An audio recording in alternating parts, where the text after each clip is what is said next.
다음에 우리가 잠깐 더 존 윈버에 대해서 말을 하겠는데요. 다음 동영상에서는 존 윈버가 이와 같은 능력 전도 사역을 시작하게 만든 처음 사건을 말하고 있습니다. 같이 보시죠.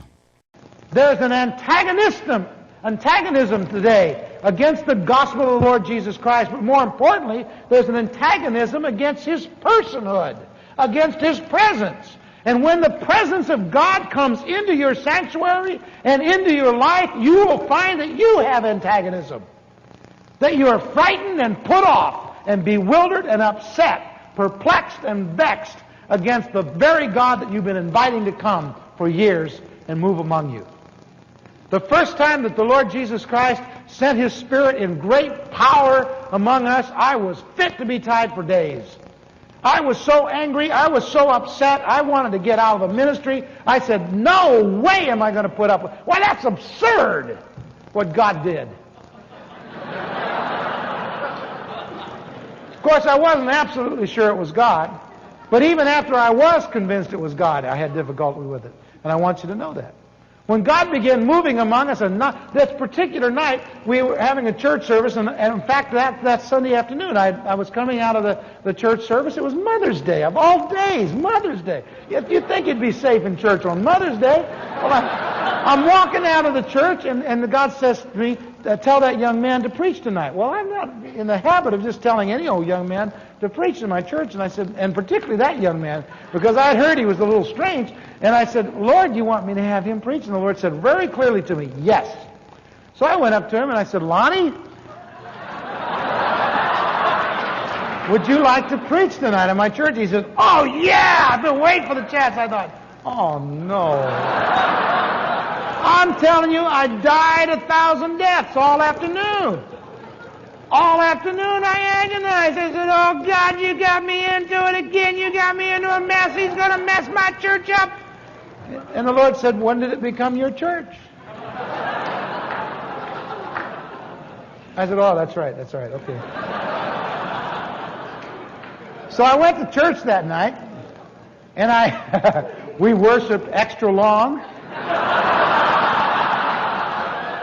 I found a lot of announcements that needed to be made, but and as long as I stretched it, it was still time. And so he's sitting there all bright and alert like a kid at his birthday party, and I'm thinking, oh, he looks harmless enough. All right, come on up.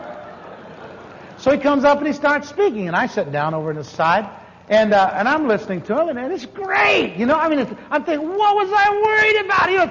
Funny, he's giving his testimony, and there's pathos in it, and time to weep a little bit, and you salute a couple times, and he's telling you some great verses, and you're laughing and just having a wonderful time. I'm thinking, what was I worried about? This is great, God, you're so good. And then he does the weirdest thing I've ever even heard of. Everything's going good, all of a sudden he stops and he says, well, that's it. He said, the church has been offending the Holy Spirit a long time, and he's quenched, but he's getting over it. And we're going to invite him to come and minister. Now, come, Holy Spirit, and whammo! The Spirit of God comes. And people start fighting. Well, first of all, he says, everybody 25 years and under, come forward. Well, in our church, that's everybody. They're all coming up there. And there's hundreds of them up, all crowded around the stage. And he says, come, Holy Spirit. And the next thing I know, people are falling and bouncing, and they're laying on the floor, and they're talking like turkey.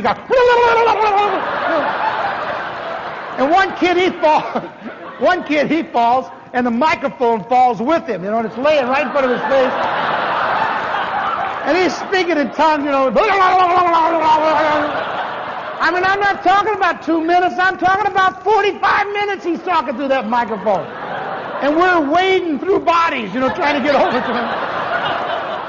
And we can't get the microphone off, and we can't get to him. And Lonnie is going like a banshee. He's running through the crowd and raising his hands. And I'm thinking he's pushing people over. He's knocking them down. But he's not even touching them. He's walking by them, and they're going wham, wham, and falling everywhere. And I'm thinking, oh God, oh God, oh God, oh God, get me out of here. And people are grabbing their Bibles and they're going, not me. And they're going out the door. Some of them I never have seen. That was 4 years ago, that they went out the door. Well, I want to tell you something. When it finally stopped, when it finally stopped, man, did I get it. You know, I started. All the staff was upset and uptight. You know, they didn't tell you the half of it when Sam was mentioning that earlier today. He didn't tell you the whole story. Everybody was pretty uptight. Well, I went home and I tried to be civil. You know, I was polite. Well, thank you very much, and for ministering. So I get home, you know, and I try to go to sleep. I can't sleep. I get up and I go from Genesis to Revelation, you know, and I'm looking for Holy Spirit come, you know, wham, wham, you know, it's not in the book, man. It's not. I'm upset, man, and now it's 4:30 in the morning, and I've all over and over. I did find a few verses where people fell down. That helped me a little bit. But I couldn't find anything that was just like that. And so I'm sitting there and I'm saying, oh, God, you got to do something for me. You know, this is terrible what's happened here. You got to do something for me. 네, 이분이 그 말씀하신 그 젊은 청년 그때 그 메시지를 한 사람이 라니 프리스비입니다. 그 사람은 우리 저번 그 사람의 미혹 동영상에 잠깐 제가 말씀드린 건데요. 1960년대 후반과 1970년대 미국 오순절 히피 전도자였습니다. 미국 예수운동, 지저스 무브먼트의 중요한 인물이고요. 지난 30년간 가장 큰 전도운동인 척 스미스의 갈보리 채플과 존 윈버의 비냐드 운동이 일어나도록 불을 지핀 자다. 이렇게 사람들이 평가를 합니다. 그러나 그가 동성애자였습니다. 그의 동성애와 에이즈로 말미암아 두 교회, 즉 그 갈보리 채플하고 그 비냐드 운동 두 교회와 다 의절이 됐고요. 또 그들의 교회사에서 이 라니 프리스비를 제외시킵니다. 왜냐하면 이 사람이 그 에이즈로 죽었기 때문이죠.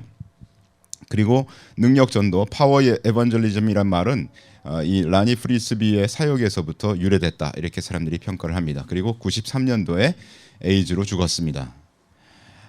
지금 잠깐 보셨던 그 존 윈버가 그 발언을 했죠. 어떤 발언을 했냐면 당신이 몇 년 동안이나 당신 안으로 들어오시라고 초대를 했던 그 하나님께 대하여 당신은 두렵고 그분을 밀어내며 혼돈스럽고 속상하고 당혹스럽고 짜증이 나는 것을 발견하는 것입니다. 이게 무슨 말이에요? 예수님을 믿은 사람에게 하나님께서 어떤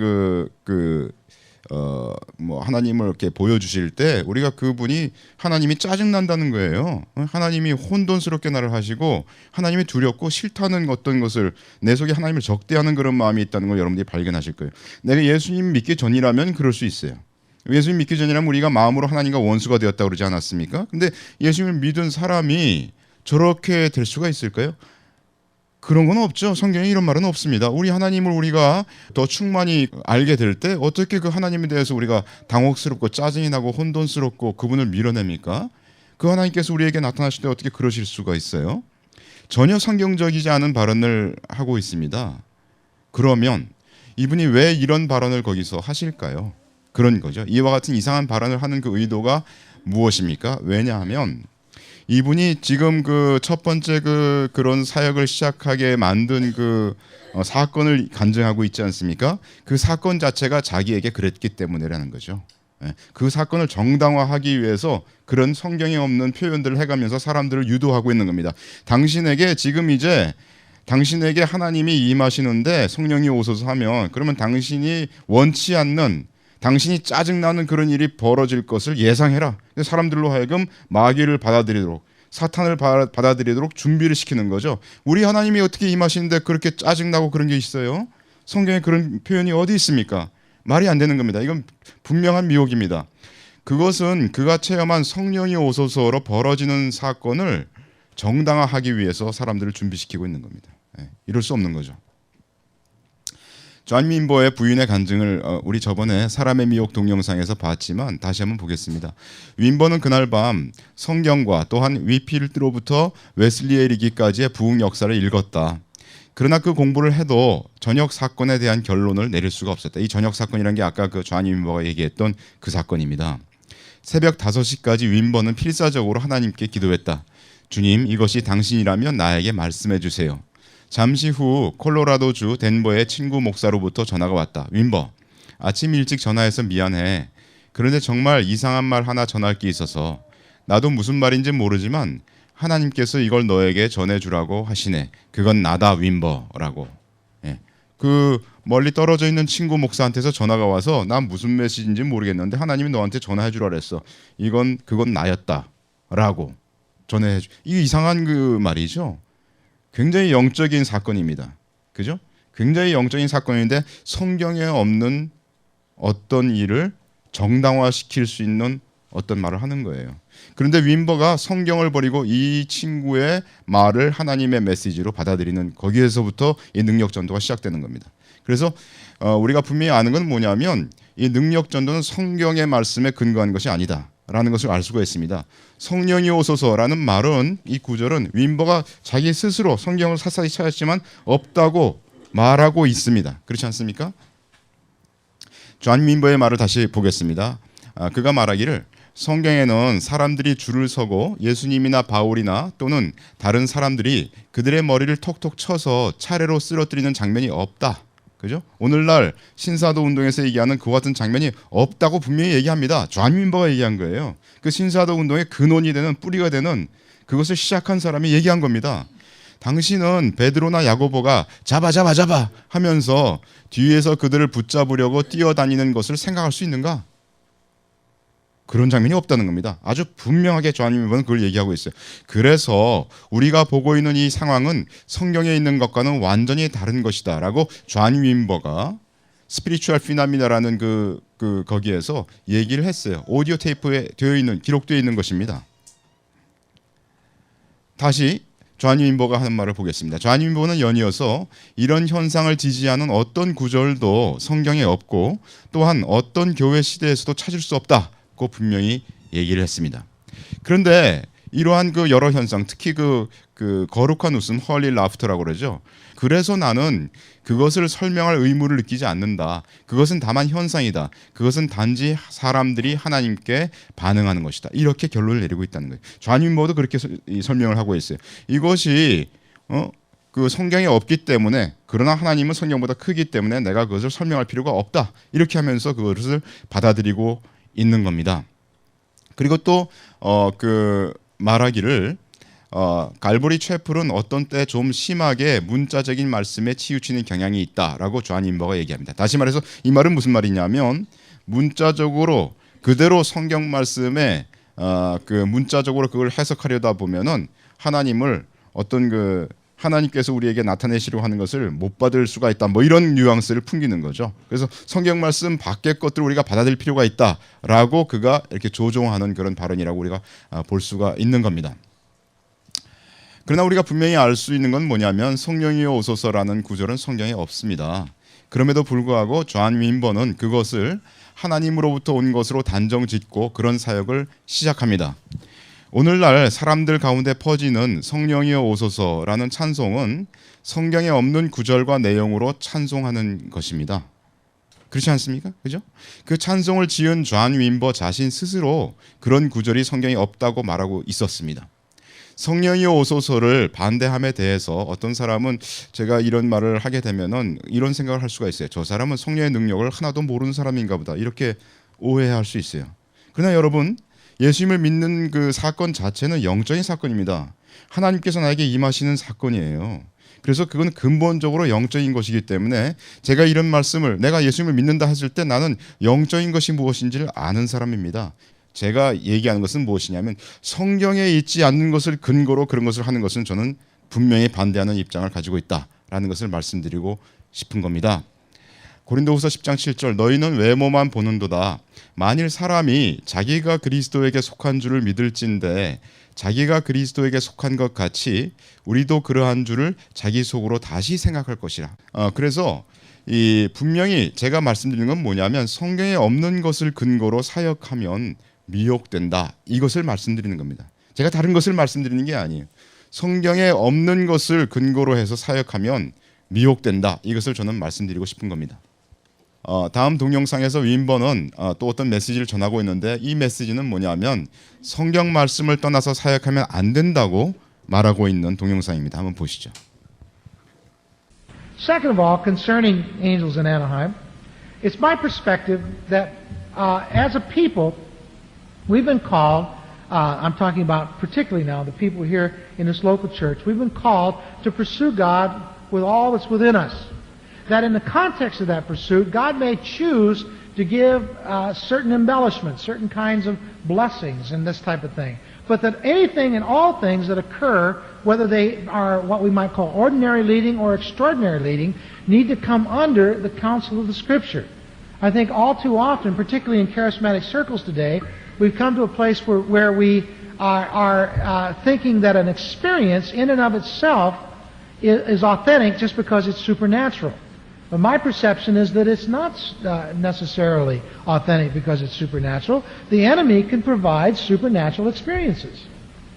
And from time to time, as I've dialogued with people, I've been certain that they've had a supernatural experience, but that it has not been provided to them of God. I remember talking to a young man a few years ago, just before we moved here, when we were still out in the canyon. And I talked to this young man, and he told me that in the night he'd had a visitation of some sort. I said, "Did you see anything?" "No. All I saw were these two eyes." I said, "What did the eyes look like?" He said, "Well, they were, I think he said green or red. I don't remember now the color. But anyway, they were colored eyes, and they were blazing at me." And I said, "And what did and I heard a voice. And what did the voice say?" "Well, the voice said that I want you to come with me, that I'm going to give you a great opportunity, as it were. I'm going to give you a great ministry, and that you need to pull away from the church and come with me, and I'm going to give you your own guidance, your own leadership, and I will be your voice, and I will communicate to you as God." He says, "What do you think?" And I said, "Man, I would hurry away from that voice as fast as I could go." He said, well, why? Wasn't that God?" And I said, "Well, no, I don't think it was." "Well, why don't you think it was God?" And I said, "Anything that leads you away from the Word of God, anything that leads you away from the church, it has to be tested. Because in my perception, we're moving away from the very foundations of the faith. Whenever we move away from the written Word of God, from the tradition of the church and all that's involved in that, and for the reality and the presence of the church."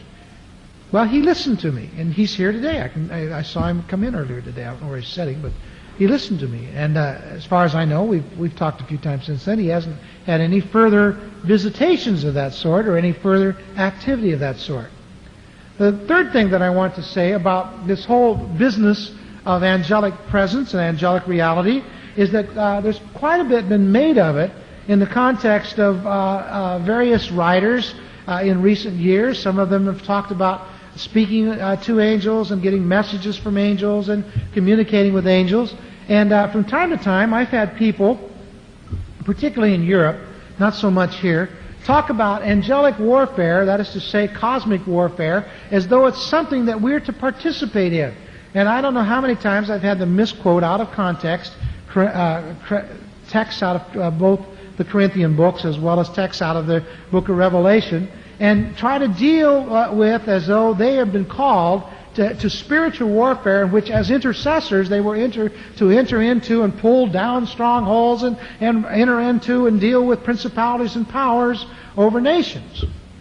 Well, I've already been spoken on this in depth in the prayer series that we did some time ago, so I'm not going to review all of that. But let me say this, that first of all, when Paul talks about pulling down Paul talks about pulling down strongholds, the text there is dealing with the exalted opinions of men. It's not talking about dealing with some supernatural stronghold in the sense of something that's non-physical. He's talking about the attitudes of the people at Corinth themselves. These people had come to a place where in their pride they had built up strongholds, resistances to God and to God's Word. Furthermore, when we talk about doing battle with principalities and powers, there's no place for it in Scripture. There's not a single place in all of Scripture where any being, any follower of God ever did battle with supernatural beings in the context of dealing with principalities and powers. Now, we do have Jacob wrestling with the angel of the Lord, but that's not pulling down a principality and power. That's Jacob wrestling with the angel of the Lord. It's an entirely different situation. We have no place where people gather together and pray against demons over cities, or Satan over cities, or devils over cities, or principalities over cities, or any of that kind of thing. There's not a single place in Scripture where anyone does that. And so to exalt that kind of behavior and encourage that kind of behavior is to do something that's antithetical and separate from anything that the Scripture encourages. 네, 들으셨죠? 그러니까 여기서 우리가 알 수 있는 건 뭐냐면 존 윈버가 이중잣대를 갖고 있다는 겁니다. 뭐냐면 여기 이 동영상에서는 존 윈버가 모든 일을 성경 말씀에 비추어 봐야 한다고 말하고 있습니다. 그런데 문제는 그 존 윈버 자신의 체험이 성경적이지 않을 때, 우리 첫 번째 봤던 그 동영상과 같이 성령이 오소서라는 이런 그 자기의 경험이 있었지 않습니까? 그거는 그 성경 외의 다른 것으로 그것을 방어합니다. 아, 나는 이런 체험이 있었는데 이건 성경적이지 않지만 그래도 나는 이렇게 했기 때문에 나는 이것을 정당화하겠다 하면서 방어합니다. 그런데 동시에 그가 말하기를 바로 좀 전에 그 동영상에서는 다른 사건들은 성경 말씀에 비추어 보여야 한다고 말을 하고 있다는 거죠. 예. 자기 경험은 괜찮고 다른 사람들이 얘기하는 것은 성경적이지 않으니까 말씀에 비추어 봐야 된다라고 하는 이중잣대를 그가 제시하고 있다는 겁니다. 자신에게 일어난 영적 체험이기 때문에 하나님께서 온 것이라고 믿어버리는 잘못을 윈버가 범하고 있습니다. 이렇게 되면 우리는 미혹됩니다. 제가 이런 동영상을 여기저기 올리니까 사람들이 그 문의를 합니다. 그리고 나에게 이런 일들이 일어났다. 이걸 어떻게 보시느냐 하고 문의를 하는 분들이 몇 분이 계시는데 제가 볼 때는 말씀으로 모든 것들을 점검해야 됩니다. 아무리 나에게 어떤 일이 일어날지라도 그것을 말씀으로 점검하지 않고 나에게 일어났기 때문에 하나님께서 하신 것이라고 믿어버리게 되면 그것은 바로 미혹으로 들어가는 첩경이죠. 그러나 실상 모든 사건을 성경 말씀으로 비추어 보아야 한다 하는 것이 저의 입장입니다. 다시 존 윈버가 얘기하는 영적 전쟁을 한번 보겠습니다. 고린도후서 10장에 보시면 우리의 싸우는 병기는 육체에 속한 것이 아니요 오직 하나님 앞에서 견고한 진을 파하는 강력이라 모든 이론을 파하며 하나님 아는 것을 대적하여 높아진 것을 다 파하고 모든 생각을 사로잡아 그리스도에게 복종케 한다 이렇게 되어 있는데요. 여기 보면 그분이 하신 말씀 중에 견고한 진을 파한다 하는 부분이지 않습니까? 여기서의 견고한 진이라고 하는 것이 사람들의 높아진 생각이지 마귀나 영적인 세력들이 아니다라고 그분이 말씀했습니다. 그 말씀 맞는 거예요. 그죠? 우리 성경에 분명히 보면 그분이 이 동영상에서는 굉장히 그 좋은 말씀을 하신 거예요. 정확히 말씀을 하신 겁니다. 왜냐하면 고린도후서에서 얘기하는 그 견고한 진이라고 하는 것 이것을 마귀의 어떤 그것이라고 해가지고 마귀의 견고한 진을 파기 위해서 막 기도를 한다. 이게 아닙니다. 여기서 이 하시는 말씀은 뭐냐면 고린도 교회 사람들이 하나님을 대적하여 높아진 어떤 견고한 진이 있는데 그런 생각들을 다 파한다는 의미에서 고린도후서 10장 4절 5절 우리가 봐야 된다라고 그분이 말씀하셨는데 그분은 하신 말씀은 맞는 겁니다. 에베소 6장에 우리의 씨름은 혈과 육에 대한 것이 아니요 정사와 권세와 이 어두움의 세상 주관자들과 하늘에 있는 악의 영들에게 대함이라 이렇게 되어 있는데 이 말씀은 마귀나 악의 영들과의 전쟁에 직접적 참여를 하라는 말씀이 아니라고 존 윈버가 말하고 있죠. 우리를 시험하러 오는 마귀나 그 괴계에 대해서는 분명히 물리치고 대적해야 하지요. 성경도 마귀를 대적하라 그리하면 너희를 피하리라고 야고보서에서 말하고 있지 않습니까? 그러나 존 윈버가 말한 것처럼 위 말씀은 어떤 도시를 지배하는 귀신이나 사단을 대적해서 그리스도인들이 기도로 싸워야 한다는 그런 말은 아니라는 것이죠. 다시 말해서 오늘날 사람들이 행하고 있는 땅밟기 기도는 전혀 성경적이지 않다고 존 윈버 그분이 스스로 말하고 있어요. 그리고 그가 말한 것처럼 땅밟기 기도나 또는 뭐 가계의 저주 이런 것 등은 전혀 성경적인 근거가 없는 것입니다. 그분 분명히 말씀하시기를 이 성경에서 정사와 권세와 이런 그 어떤 영적인 영계의 어떤 그 싸움에 크리스천들이 직접 가담해서 그것들과 싸우는 그런 것들이 없다고 분명히 말씀하셨습니다. 하나님께서 우리에게 주시는 새 언약을 구약에서 말씀하시고 있는데요. 예레미야 31장에 보시면 그때 그들이 다시는 이르기를 아비가 신포도를 먹었으므로 아들들의 이가 시다 하지 아니하겠고 신포도를 먹는 자마다 그 이가 심같이 각기 자기 죄악으로만 죽으리라. 나 여호와가 말하노라 보라 날이 이르리니 내가 이스라엘 집과 유다 집에 새 언약을 세우리라. 나 여호와가 말하노라 이 언약은 내가 그들의 열조의 손을 잡고 애굽 땅에서 인도하여 내던 날 곧 출애굽할 때죠. 그날에 세운 것과 같지 아니할 것은 구약과 같지 않다 이런 얘기죠. 내가 그들의 남편이 되었어도 그들이 내 언약을 파하였음이니라. 나 여호와가 말하노라. 그러나 그날 후에 내가 이스라엘 집에 세울 언약은 이러하니 곧 내가 나의 법을 그들의 속에 두며 그 마음에 기록하여 나는 그들의 하나님이 되고 그들은 내 백성이 될 것이라. 이게 바로 이제 히브리서에 인용되어 있는 말씀 아닙니까? 그래서 그 하나님께서 신약의 이 복음을 가지고 우리에게 오셔서 우리 마음속에 하나님의 법을 기록하신다. 우리 마음 신비에 기록하신다. 이렇게 고린도후서에도 말씀하고 있는 그 장면입니다. 여기 그 새 언약에서는 하나님께서 뭐라고 말씀하셨냐면 각자 자기의 죄만을 문제 삼을 것이라고 얘기했습니다. 조상으로부터 내려온 어떤 것이 있는 것이 아니에요. 그죠? 새 언약에서는 분명히 하나님께서 자신의 죄만 문제 삼는다고 얘기했습니다. 조상의 죄 때문에 나에게 저주가 임하는 것이 아니다라고 분명히 성경은 얘기하고 있는 거죠. 새 언약에서는 각자가 그리스도를 영접하여 각자가 죄 사함을 받는 겁니다.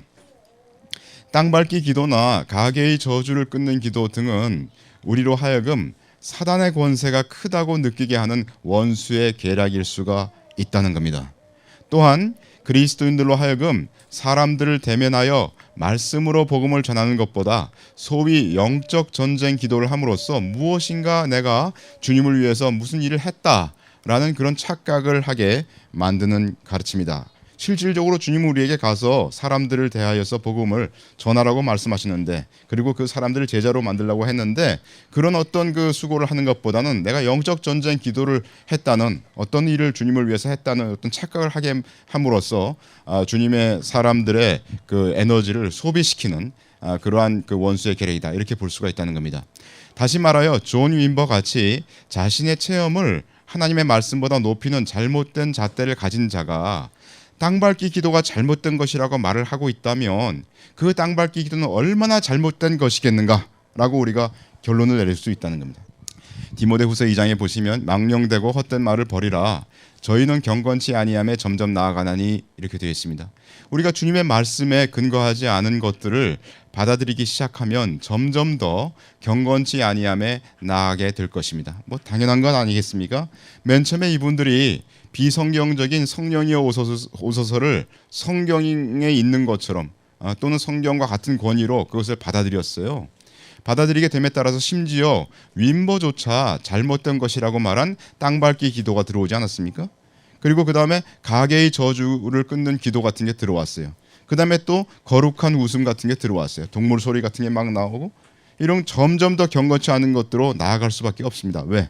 주님의 말씀에 근거해서 사역하지 않았기 때문이죠. 누가복음 12장, 주님의 뜻을 알고도 예비치 아니하고 그 뜻대로 행치 아니한 종은 많이 맞을 것이요 알지 못하고 맞을 일을 행한 종은 적게 맞으리라. 무릇 많이 받은 자에게는 많이 찾을 것이요 많이 맡은 자에게는 많이 달라 할 것이니라. 참 이렇게 돼 있지만 혹시 여태까지 이런 일들의 미혹을 받았었다 할지라도 지금부터 돌이켜서 주님의 열매를 맺으면 위의 말씀과 같이 맞는 일은 없을 것입니다. 그렇지 않겠습니까? 주님께서는 우리가 돌이킨 것에 대해서 사하시고 깨끗게 하십니다. 그렇지만 돌이키지 않고 계속하여 주님의 말씀과 배치되는 실행을 하면 주님께서 그것에 대해서 분명히 책망을 하실 것입니다. 거라사 지방의 귀신 들린 자를 여러분 아시죠? 마가복음 5장, 예수께서 배에서 나오심에 곧 더러운 귀신 들린 사람이 무덤 사이에서 나와 예수를 만나다. 밤낮 무덤 사이에서와 산에서나 늘 소리 지르며 돌로 제 몸을 상하고 있었더라. 11절에 보시면 마침 거기 돼지의 큰 떼가 산 곁에서 먹고 있는지라. 이에 간구하여 가로되 우리를 돼지에게로 보내어 들어가게 하소서 하니 허락하신대. 더러운 귀신들이 나와서 돼지에게로 들어가니 거의 2,000마리 되는 떼가 바다를 향하여 비탈로 내리다라 바다에서 몰수하거늘, 이런 장면이 있습니다. 이건 아주 유명한 장면이죠. 마태복음에도 나오고 누가복음에도 나오고 마가복음에 나옵니다. 귀신 들렸다는 것은 귀신이 그의 의지를 장악한 것을 말하죠. 귀신이 그의 의지를 장악해가지고 그 사람의 몸을 귀신이 원하는 대로 움직이게 된다는 거예요. 다시 말해서 이건 뭐냐면 어떤 사람이 귀신 들렸으면 그 사람이 하는 행동은 그 사람이 원하는 뜻이 아니라는 거죠. 귀신이 원하는 뜻이에요. 다시 말해서 그 사람이 움직이는 걸 보면 귀신이 어떤 성향을 가진 자인가, 다시 말해서 귀신의 인격이 어떤 자인가를 알 수 있다는 겁니다. 귀신 들린 자가 돌로 자기 몸을 상하고 있었는데 이것은 귀신 들린 사람의 뜻하는 바가 아니라 귀신이 원하는 바였죠. 다시 말해서 귀신은 사람의 몸을 해치기를 원하는 존재다 하는 것을 알 수가 있습니다. 어떤 영을 받은 자가 어떤 행동을 하는가를 보면 그 영이 어떤 인격을 가진 존재인가를 알 수가 있다는 겁니다. 따라서 성령으로 죽임을 당한 자들이 까무라치고 동물 소리를 지르고 기어다니고 하는 것은 그들이 받은 영이 까무라치고 동물 소리 지르고 기어다니고 하는 것을 좋아하는 영인 것을 여러분들이 아셔야 됩니다. 영 따로 있고 그 사람 행동 따로 있는 게 아니에요. 어떤 영으로 우리가 충만해졌고 그 영에 의해서 지배를 받은 상황이 되면요, 그 사람의 행동이 그 영의 인격을 드러내는 겁니다. 사람들은 그 영과 영을 받은 사람의 행동은 별개의 것이라고 보지만 그렇지 않습니다. 어떤 영의 지배를 당할 때 그 사람의 행동을 보면 그 영이 어떤 인격의 존재인지를 알 수가 있습니다. 예수님 말씀에 요한복음 10장, 여러분 다 외우시는 말씀이시죠? 도적이 오는 것은 도적질하고 죽이고 멸망시키려는 것뿐이요, 내가 온 것은 양으로 생명을 얻게 하고 더 풍성히 얻게 하려는 것이라. 주님 말씀입니다. 도적은 뭐하러 온다고요? 죽이려고 온다고 그랬습니다. 여기 신사도 운동가들이 말하기를 스스로 말해요. 그들의 영은 죽이러 온다고 얘기를 하고 있습니다. 그렇지 않습니까? 다시 말하여 신사도 하는 자들은 스스로 자신들의 부리는 영이 도적과 같은 악한 영임을 말하고 있어요. 자백하고 있는 겁니다. 여러분, 성경에서 내가 그리스도와 함께 죽었다는 그 말씀은 어떤 행동으로 죽는 것을 얘기하는 것이 아닙니다. 그것은 내 마음속에서 나의 생각과 이런 것들을 주님 말씀을 따라서 순종하기로 결정하는 것을 얘기하는 것이죠. 여기서 얘기하는 주님께서 죽인다고 하는 이 말은 그야말로 신사들이 얘기하는 그런 죽인다고 하는 표현과 거의 같다고 저는 봅니다. 돼지는 금방 바다로 몰살하지 않았습니까? 그런데 왜 귀신들은 돼지에게로 들어가기를 원했을까요? 저는 옛날에 이 성경 보면서 좀 이상했어요. 이거 돼지에게로 들어가게 해달라고 막 예수님께 간구를 했는데, 그래서 돼지에게 들어가자마자 돼지는 그냥 바다로 들어가서 몇 분 안 되고 그냥 다 죽어버렸어요. 그럼 그게 무슨 소용이 있을까? 좀 한참 동안 지낼 수 있는 어떤 그런 데로 들어가자고 막 빌지. 쟤네들 왜 그랬을까? 저는 그렇게 생각을 했는데 제가 나중에 깨달은 게 있습니다. 그게 뭐냐면 귀신은 다만 짧은 시간이라도 다른 이를 괴롭히는 그 속성이 있다는 거예요. 나는 그냥 단지 몇 분이라도 좋으니까 쟤네들 미치게 하고 그게 너무나 좋아요. 이런 거죠. 그런 속성인 거죠. 우리 모두 이전에 죄의 종로로 타던 자이기 때문에 죄를 짓는 그 순간의 쾌락을 위해서 내가 그런 것을 바라고 있는 것을 알죠. 그죠? 그런 것들을 우리가 잘 알고 있습니다. 악한 영은 바로 그러한 죄를 짓는 속성이 가득한 자인 것을, 바로 몇 분 뒤에 그냥 그 돼지가 죽을 것을 알면서도 그걸 하고 싶다는 거예요. 마가복음 5장, 예수께 이르러 그 귀신 들렸던 자, 곧 군대 집혔던 자가 옷을 입고 정신이 온전하여 앉은 것을 보고 두려워하더라. 귀신의 지배에서 벗어나면 뭐라고 된다고요? 정신이 온전해진다고 성경에 써 있습니다. 주님의 성령이 충만하면 더욱 정신이 온전해지는 것은 당연한 거 아니겠습니까? 우리가 여기서 오순절 사건을 잠깐 봐야 됩니다. 사도행전 2장, 저희가 다 성령의 충만함을 받고 성령이 말하게 하심을 따라 다른 방언으로 말하기를 시작하니라. 12절이요. 다 놀라며 의혹하여 서로 가로되 이 어찐 일이냐 하며, 또 어떤 이들은 조롱하여 가로되 저희가 새 술이 취하였다 하더라. 14절, 베드로가 11사도와 같이 서서 소리를 높여 가로되 유대인들과 예루살렘에 사는 모든 사람들아, 이 일을 너희로 알게 할 것이니 내 말에 귀를 기울이라. 때가 제3시니 너희 생각과 같이 이 사람들이 취한 것이 아니라. 이건 뭐냐면요, 이것은 성령의 충만함을 받은 자들이 술에 취한 것처럼 비틀거렸다는 말씀이 아닙니다. 여러분, 아까 존 윈버 동영상에 존 윈버가 뭐랬어요? 고기를 막 흔들며 롤롤롤 막 그랬잖아요. 그 사람은 이 사도행전의 이 오순절 사건에 이 사람들이 조롱했지 않습니까? 새 술이 취했다. 이걸 어떻게 해석하냐면 이 방언했던 사람들이 머리를 막 흔들고 까무러치면서 뭔가를 했다고 사람들에게 얘기하고 있는 거예요. 그렇지 않습니다. 우리 사도 형제님들께서 여기서 오순절날 성령의 충만을 받고 방언으로 얘기할 때 까무러치면서 방언한 거 아닙니다. 저도 방언을 받은 사람이지만 제가 방언을 받았을 때 더욱 정신이 온전하였고 더욱 올바른 자세로 주님 앞에 기도하고 찬양했습니다. 그런 건 아닙니다. 많은 사람들이 여기서 이 사람들이 술 취한 사람처럼 행동했다고 얘기하는데 성경은 어디에서도 이 사람들이 술 취한 사람처럼 행동했다고 얘기하지 않습니다. 도저히 그들의 상식으로서는 이해가 가지 않았기 때문에, 다시 말해서 그때 오순절 사건을 봤던 그 사람들이 도저히 설명이 안 되는 거예요. 그래서 그 사람들이 다른 방언을 말함을 보고서 그것을 설명할 길이 없어서 새 술에 취한 것인가라고 말한 것뿐이라는 거죠. 이 사건에서 사람들이 비틀거렸다는 말이 없습니다. 이사야 19장 여호와께서 그 가운데 사특한 마음을 섞으셨으므로 그들이 애굽으로 매사에 잘못 가게 함이 취한 자가 토하면서 비틀거림 같게 하였으니, 뭐 이게 무슨 뜻인지 간에 우리가 알 수 있는 건 뭐냐면 성경에서 비틀거리는 것은 하나님의 심판으로 나타나는 현상이지 성령 충만의 현상이 아니라는 겁니다. 다시 한번 강조하지만 성령께서 충만하시면 우리는 더욱 정신이 온전케 되는 것입니다.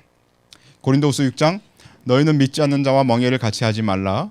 의와 불법이 어찌 함께하며 빛과 어두움이 어찌 사귀며 그리스도와 벨리알이 어찌 조화되며 믿는 자와 믿지 않는 자가 어찌 상관하며 하나님의 성전과 우상이 어찌 일치가 되리요. 우리는 살아계신 하나님의 성전이라. 이와 같이 하나님께서 가라사대 내가 저희 가운데 거하며 두루 행하여 나는 저희 하나님이 되고 저희는 나의 백성이 되리라 하셨느니라. 그러므로 주께서 말씀하시기를 너희는 저희 중에서 나와서 따로 있고 부정한 것을 만지지 말라. 내가 너희를 영접하여 너희에게 아버지가 되고 너희는 내게 자녀가 되리라. 전능하신 주의 말씀이니라 하셨느니라. 그래서 이 미혹의 영을 받은 경우 우리는 그 미혹의 영을 분명하게 우리의 정신세계에서 영적인 세계에서 분리해내야 됩니다. 너희는 저희 중에서 따로 나와 있고 부정한 것을 만지지 말라고 했습니다. 그 미혹의 영을 반드시 예수 그리스도 이름으로 물리쳐야 되겠습니다. 연이어서 고린도후서 7장 1절에 나오죠. 그런즉 사랑하는 자들아 이 약속을 가진 우리가 하나님을 두려워하는 가운데서 거룩함을 온전히 이루어 육과 영의 온갖 더러운 것에서 자신을 깨끗게 하자. 마음으로 우리를 영접하라. 우리가 아무에게도 불의를 하지 않고 아무에게도 해롭게 하지 않고 아무에게도 속여 빼앗은 일이 없노라.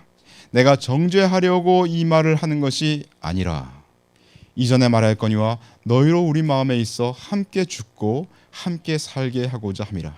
예, 바울이 이렇게 그 고린도 교회에서도 거짓 사도들에게 그 미혹된 자들이 있었습니다. 그런 자들에게 말씀하신 겁니다. 근데 바울의 입장을 보시면 내가 정죄하려고 이 말을 하는 것이 아니라고 했습니다. 우리도 마찬가지로 정죄하려고 이 말을 하는 것이 아니라 미혹의 영으로부터 벗어나서 진실로 주님의 열매를 맺게 되기를 바라는 마음에서 이 말씀을 전했습니다. 네, 여기까지 하겠습니다.